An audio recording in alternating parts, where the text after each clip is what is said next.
having a pretty good 2021 so far. The digital currency has jumped more than 430% since this time in 2020. Just in the past month, Tesla bought $1.5 billion in Bitcoin.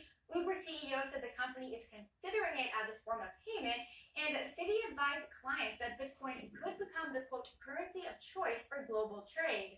Big-name Wall Street investors like Paul Tudor Jones and Stanley Druckenmiller have taken notice of Bitcoin's rise.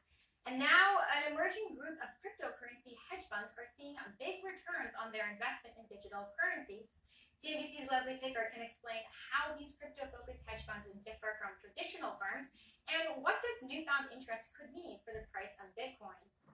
So cryptocurrency hedge funds are hedge funds that invest largely in digital assets and blockchain-related securities. This is different from your traditional hedge fund, which a lot of times aren't able to invest in these types of assets due to particular bylaws and restrictions surrounding risk and volatility. Cryptocurrency hedge funds, there's about $2 billion in assets that are devoted just to these specific strategies right now. But their returns have been nothing short of phenomenal. For example, when you look at what they did last year, 196% returns on average. That means some did wildly better than that, some not so great. But in the past 5 years or so that HFR has been collecting data, they've only really had 1 year in the red. The best year was 2017, where they produced returns of about 3,000% that year.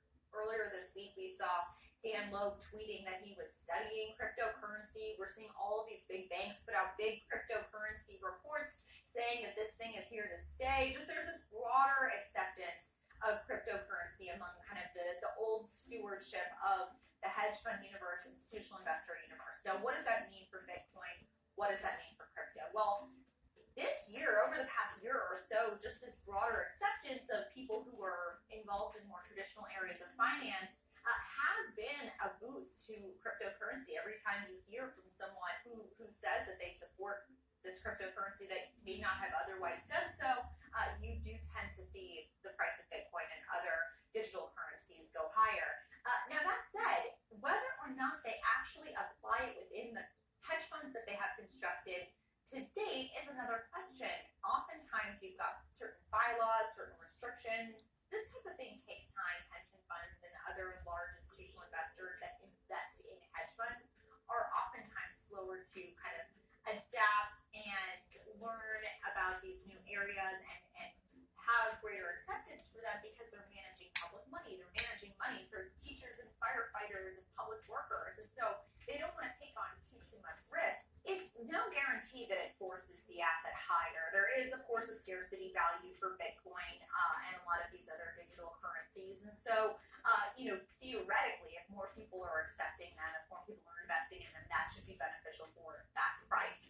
But of course, people don't always put their money where their mouth is. People could say they're supportive of it and just kind of study it for years and years to come. Okay, time for today's numbers round.